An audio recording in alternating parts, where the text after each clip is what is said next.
first thing that comes to mind when I think of Thick as Thieves really is not one single thing. It's just this tapestry of the people and the benevolence and the professionalism and the fun and the joking around and the fucking around, all that stuff. Like, it's all this one giant thing that you kind of step back and you're like, you know what? That's what a touring experience should be like. I met Boogs exactly where most other people meet Boogs, which is just like right there. It was my first weekend in Melbourne, and I walked in here and just like every other young kid that walked into Revolver on a Sunday morning, just mesmerised. For the next like 2-3 years, just came down and saw him every Sunday morning and just literally hung over the rails, just watching what he was doing and, you know, asking him what every track he was played, because it just sounded different when he played it. First time he came up to me, I couldn't understand a word he was saying to me because his accent was so thick. But every week I'd play this track called Plastic by a guy called Crim Dementh, and he kept coming up every time I'd play that track and telling me something. A couple of weeks I was like, yeah, it's a good track. Yeah. And it turned out that it was one of his friends from Ireland. It was his track. And about the third week he came up to me about it. It's like he passed me his mobile phone, and it was the guy in Ireland whose track I was playing at the time on the phone. So I've got my ear, that guy in the other ear, playing this track. And yeah, there was, you know, it's all these years later, he's still connecting me with people, you know. It's yeah, he's really changed my life. At the time, I was working in a record store, and me and some other guys, Frosty and Jimmy and Jeanette, we ended up owning the record store, and we started running some events as part of that business. And one of the things I noticed was that a lot of the artists were coming out, being toured by some of the big touring companies. They were literally like, they had no interaction with anybody. They were just flown out, put in a hotel, and then brought to the gig on the night of the gig, and then sent away. And I just had this overwhelming like idea that there was, you know, like I fell in love with Australia so much straight away, and Melbourne in particular. And I was like, it's such an amazing city, but these guys don't get to experience any of it. And I just thought, you know, if I had some contacts, I'll start touring some acts and just create an amazing experience of Australia, as well as getting them good gigs. And as soon as I started, it really kind of kicked off from there, because it went from like 9 in the first year to like over 90 last year, 10 years later. So yeah, and just the same ethos has run through the events, just creating an amazing experience for the punters as well as the artists and as well as us. Wanting to bring out artists that were relevant to what we were into, and like yeah, just sort of wasn't happening like the way, you know, we weren't hearing the artists we wanted to hear. So sort of, yeah, we sat down and chatted about it and over dinner, and yeah, it's like he's just a force of nature, you know what I mean? And it's like his vision's just unfolded exactly how he sort of said it was going to, you know. Yeah, it's been amazing. It was me and Boogs at the start. Yeah, then as I got busier, like, organisation's never been my strong point, so Jess came on board. She totally sorted all that out. She's like a genius with that stuff. We were living together up in North Melbourne. He was trying to get the touring off the ground and organising some tours and bringing some acts out and that sort of thing. And then just progressively as time went on, it was a natural progression that I sort of started helping him. He wasn't the most organised person. It was just like papers everywhere. What is all this shit? Like, what are you doing, kind of thing? And he's like, oh, you know, like, I've got to get this guy here and all that sort of thing. And I basically pushed him out of the way and was like, let me handle this. And he pretty much passed university because of me, because the whole year all he did was spend his time here in Revs. He's the, you know, he's the relationships man, and I'm the organisational tool behind him, I guess. We've always remained a family, whether it was 3 of us or 15 of us. So I think that that's something that's really special. I mean, the biggest challenges you're facing is probably like building relationships. You know, you were kind of new on the scene, but you've just got to start small and work your way up. And then a lot of the artists and agents, if you weren't tried and tested, they didn't really know or didn't really want to deal with you when, you know, you have these big established companies doing all the touring. But just from doing a good job with a limited amount of people we had at the start, you know, it's progressively grown from that. Out of the 9 acts I toured in the first year, I still bring 6 of them out really regularly. I was coming out and doing tours before Thick as Thieves started, so Mike had just come here and I think he toured one other guy, and I was kind of like his experiment, and he brought me out, and we've kind of been best friends since. So I mean, a few years later, he was like, I'm starting this thing called Thick as Thieves. I was like, right, okay. It's just developed into something incredible. It blows me away. Again, I'm going to keep repeating myself, but the level of positivity around, you know, and I just really feed off that and really enjoy it. I love being around it. The first time Mike brought me to Australia was 2012. I remember meeting Mike since he was the direct point of contact, and just, you know, instantly connecting, and honestly, I would easily say he's one of my closest friends that I have now. Thick as Thieves was the first agency who toured us internationally, and yeah, it was really impressive because at this time we had not really much shows, also in Germany or in Europe, and then we had this first Australia tour, and was really impressive, and you were very excited. Mike first brought us over to Australia in February 2014, so I think that's 5.5 years ago, so it's been a little while now. And that was my first ever international tour. It was before I'd went to the United States or South America. I'd been doing little bits in Europe, but not that much, to be honest. So he kind of brought us out like quite prematurely, really, before there was any demand here, because he does this thing every year where he just brings someone over who he really likes musically, more so than because promoters are asking him to bring them over or something like that. It's more just he to kind of take a gamble on someone who he's really into, and that was me in 2014, and he did it off the back of this track called Any Amounts that I had. That was before my big one, Forget, which blew me up, and he was just playing Any Amounts every week in Revolver, and he was like, I need to get this guy over here. It was such an amazing experience to do that so early on in my career, and I think part of the reason why now Australia is one of my main places to play, if not my main place to play. I think it's because Mike got us on board early and he's done so many tours with us, so I'm so grateful for Mike for that.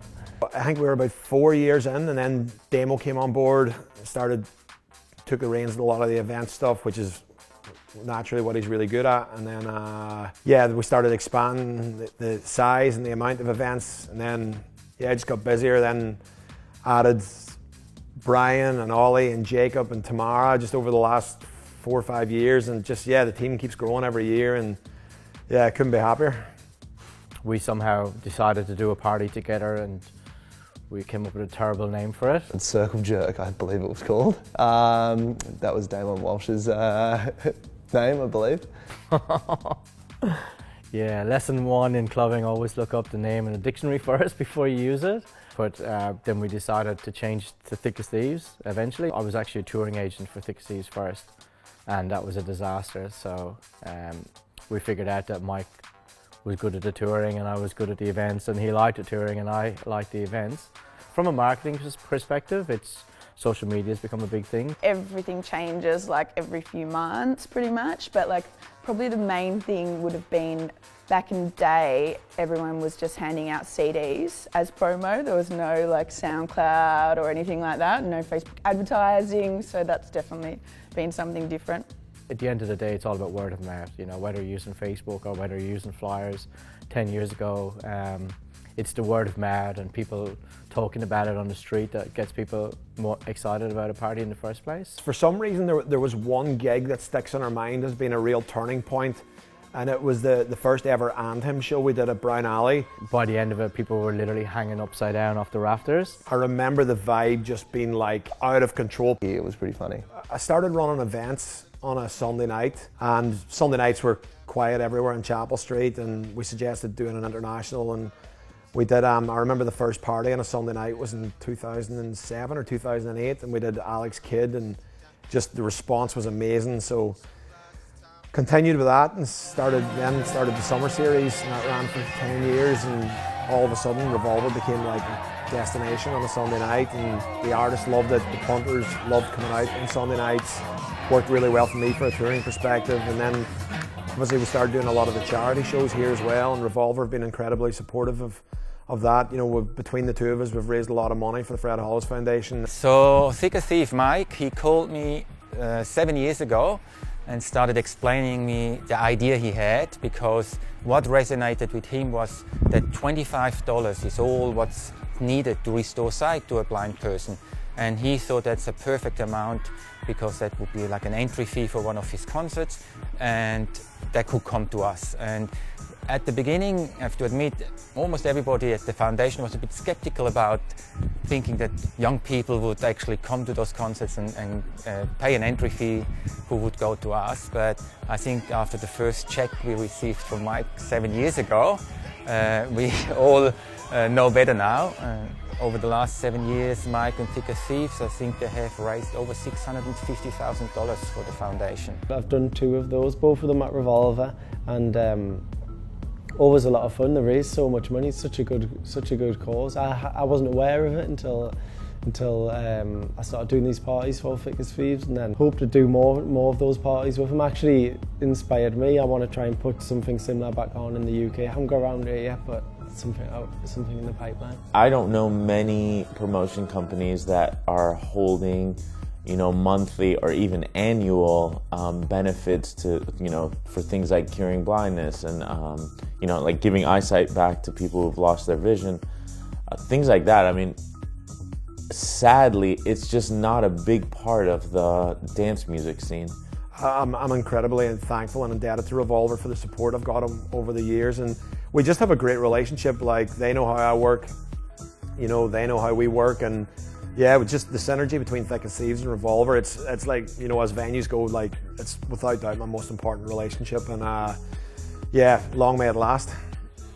The people that this place brings in are here solely to be interconnected with good music and good people, and it may sound simple, but yeah, it's something that when you get it right and you experience it on that level, it's just, yeah, there's nothing that comes close to it and nothing compares to it. I love Revolver. It's one of my favourite clubs in the world, but the sets kept getting longer. I think I did like 4 hours, then I did 6 hours, and then I did 8 hours, and then it was like, next time I'm going to have to do 10 hours. So yeah, I played 10 hours, and that was the longest I've ever played for anywhere ever, and still is to this date.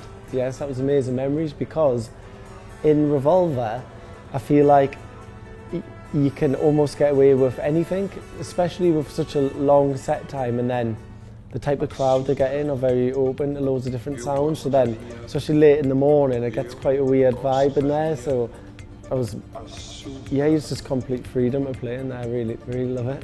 And there was a guy called Boogs was DJing, and it was just like, do you want to jump on? And I just jumped on. We done back to back for like 9 hours. It was like daylight, nearly getting dark again, and we just went through. So that was kind of like, it was like just a bang experience in the Melbourne. There were some nice sit-downs here at Revolver to tracks you never would expect they would do a sit-down, so like really calm down tracks, and suddenly everybody's sitting on the floor and boom, jumping, so that it's, yeah, we only experienced this here, never nowhere else. I always thought, how can a club with a sound system this bad be this good? You know, the first time I played at Revolver, yeah, people were banging on the cage. I couldn't believe it. It was super intense, and yeah, there's only very few places in the world that compare. It also reminds me a little bit of Panorama Bar. It's these daytime parties, it's really loose, and it's, you know, adults being little kids in there. Really special Sundays when we played in the afternoon, and we played the last 3 hours back to back with Boogs, and it was, yeah, it was awesome. And I think Boogs is one of the main persons in electronic Melbourne history, and yeah, he's the man and he's a legend. It's a really special city for us. We like the culture here, and the music and the food and the coffee. Obviously the music scene here is second to none. It's amazing. Actually, the biggest gigs of my career have been here at Shed 14 and at Riva last year. And I love the fact that you could, you know, go into a club at 2 p.m. in the day or go in at 2 a.m. at night and it's still the same energy.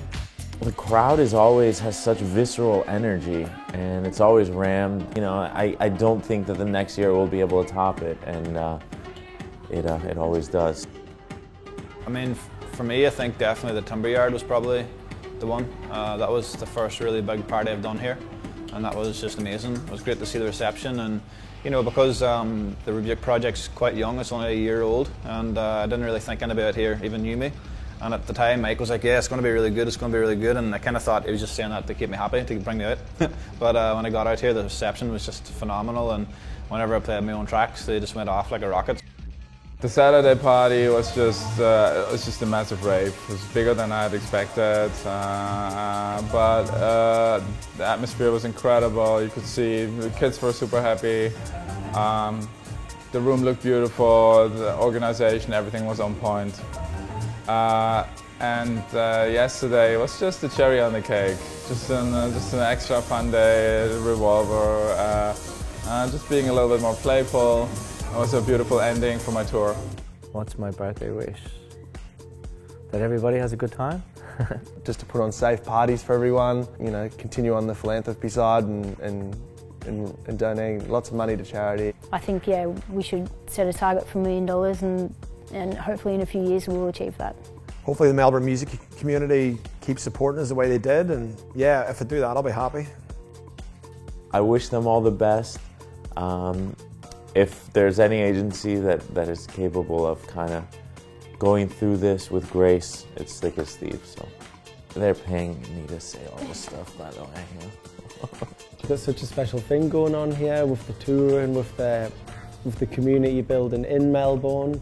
Of the staff, he's got to take a family, and then all the DJs, and then all the regular people who come to the events and stuff like that. It does feel like a community there, and hopefully they have a 20th birthday.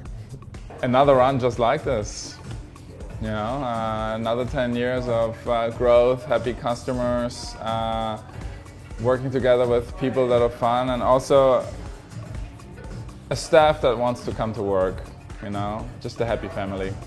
I wish them, you know, eternal happiness and world domination. Happy birthday.